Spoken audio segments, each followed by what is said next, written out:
Bienvenue sur Africa 24 dans cette nouvelle édition du Non-Stop Info. Voici les titres de l'actualité. Audit sur la gestion du gouvernement de transition au Burkina Faso. L'autorité supérieure de contrôle d'État fait état de nombreuses irrégularités dans la passation des marchés et la mauvaise gestion de certains fonds publics. Grande veillée artistique pour rendre hommage à Papa Wemba. La Côte d'Ivoire organise ce mercredi une veillée musicale au roi de la rumba congolaise, décédé dimanche à Abidjan, où il participait au Festival des musiques urbaines d'Anomabo. En Égypte, l'ONG El Nafesa transforme les résidus de paille en papier de haute qualité. La structure lutte ainsi contre la pollution tout en favorisant l'insertion professionnelle des personnes handicapées.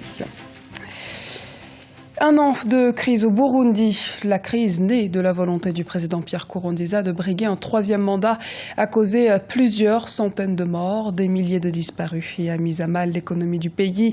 Elle a aussi donné naissance au Conseil national pour le respect de l'accord d'Arusha et de l'état de droit au Burundi. Au sein de ce CNARED, c'est la guerre de leadership qui est à l'ordre du jour. Le président Léonard Nyangoma a été évincé ce samedi. Désormais, c'est Jean Minani, le leader du Frodébu Nyakuri, Frodébu véritable, qui est le nouveau président. Au Burkina Faso, l'audit sur la gestion du gouvernement de la transition a été publié. L'autorité supérieure de contrôle d'État épingle notamment les procédures de passation des marchés publics et affirme que plus de 50% des commandes publiques ont été faites par la procédure du gré à gré, ce qui a eu par conséquence des risques élevés de corruption et d'enrichissement illicite. Les précisions de Birama Saounara.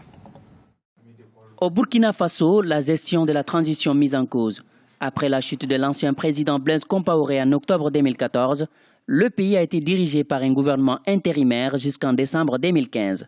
Cependant, des voix s'élèvent pour réclamer des enquêtes approfondies sur la gouvernance de la transition qui a été dirigée par l'ancien président Michel Kafando et l'ex-premier ministre Isaac Zida. Et je pense qu'en soi, c'est une bonne chose parce que les transitaires, comme on les appelle, s'étaient présentés comme des parangons des versions entre guillemets. Malheureusement, ça ne peut pas totalement bien passer. L'objectif principal a été atteint, mais il y a quelques fautes de gestion, il y a des irrégularités qui ont pu être observées. Et je crois que les sites des investigations permettront de préciser exactement qui a fait quoi et qui est redevable de quoi, s'il y a des personnes à sanctionner. Et je crois que la justice s'en chargera. Un audit réalisé par l'autorité supérieure de contrôle d'État fait état des recours à des marchés publics gré à gré pendant la transition. Selon le rapport publié le 22 avril 2016, 63 milliards de francs CFA des commandes publiques sont passées sur la base d'ententes directes et d'appels d'offres restreints. Pour beaucoup, les responsabilités devront être situées. La justice étant indépendante, il faut que l'on lave tout soupçon sur l'ensemble de ceux qui ont géré la transition. On dit par exemple c'est dans tel ministère, mais si on laisse parler le doute comme ça, ce n'est pas bon. Donc à mon avis, il faut qu'il y ait la justice, que l'on cite nommément les personnes qui sont impliquées dans cette malversation, parce que dans la Constitution, il est dit que nul ne peut être poursuivi et détenu que lorsqu'il a été entendu par une juridiction compétente et qu'il a eu les moyens de sa défense. Après la chute du régime de l'ancien président Blaise Compaoré, les autorités de la transition avaient aussi réalisé un audit. Une opération qui a décelé un déficit budgétaire de plus de 230 milliards de francs CFA. Les autorités actuelles s'engagent à lutter davantage contre les actes de corruption et des mauvaises gouvernances. Aujourd'hui, cette volonté étatique vise à renforcer la culture de la redevabilité dans le pays des hommes intègres.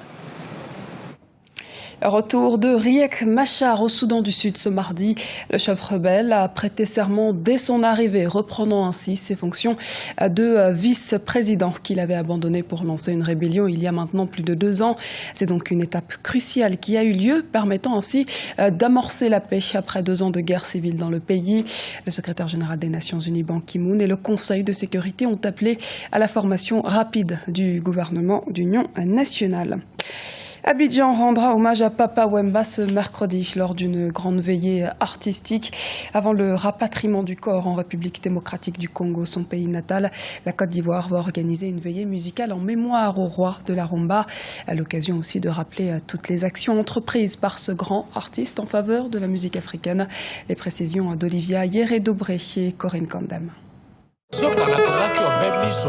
L'Afrique rend hommage au roi de la rumba congolaise. Un grand hommage musical à Papa Wemba se tiendra à Abidjan dans la nuit du mercredi 27 avril 2016. La veillée artistique débutera à 21h et se tiendra jusqu'à l'aube dans la capitale économique ivoirienne. Papa Wemba, pour moi, était un grand frère, était un homme que j'ai tant aimé et que j'aimerais jusqu'à la fin de ma vie. Nous nous étions rencontrés la première fois en 1987 et je n'avais jamais cessé de le suivre, d'être à ses côtés, d'être présent à chaque instant heureux ou malheureux de sa vie.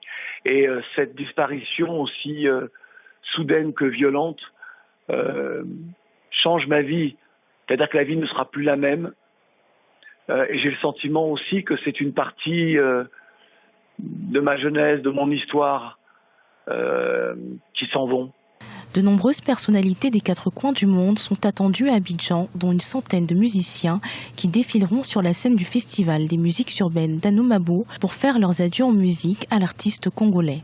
La veuve de Papa Wemba, Marie-Rose, dit Maman Amazon, a quitté Kinshasa pour Abidjan ce lundi 25 avril en compagnie d'une délégation de 6 personnes. Parmi elles, le professeur Olongo Lukata Bertolde, gouverneur de Sankourou, la province natale de l'illustre disparu. J'ai eu la chance de connaître Papa Wemba, de partager un concert avec lui au Tchad pour une noble cause. Et le souvenir que j'ai de lui, c'est beaucoup de sagesse, beaucoup de sincérité et beaucoup d'émotion. Que son âme repose en paix. Jules Chungu Wembadio, dit Papa Wemba, 66 ans, est décédé des suites d'un malaise alors qu'il se produisait sur scène à l'occasion du FEMUA. Sa dépouille sera rapatriée jeudi 28 avril vers sa République démocratique du Congo natale par un vol affrété par les autorités ivoiriennes. La disparition de l'artiste congolais au timbre de voix singulier laisse inconsolables des milliers de fans à travers le monde. Des fans qui, sans aucun doute, suivront le cœur serré cette grande veillée d'hommage au fondateur du majestueux orchestre Viva la Musica. Et en hommage au roi de la rumba, Africa 24 vous fera vivre en direct d'Abidjan la veillée musicale de Papa Wemba organisée par le Festival des musiques urbaines d'Anoumabo. L'événement sera à suivre ce mercredi 27 avril, donc à partir de 16h15 GMT, grâce notamment à une émission spéciale d'Hortense Saga en présence de nombreux invités et envoyés spéciaux déployés pour l'occasion à Abidjan. Transformation de déchets agricoles en papier. L'ONG égyptienne El Nafesa en a fait son credo depuis 2005. Une démarche favorisant la protection de l'environnement tout en contribuant dans un même temps à l'insertion professionnelle de personnes parfois handicapées.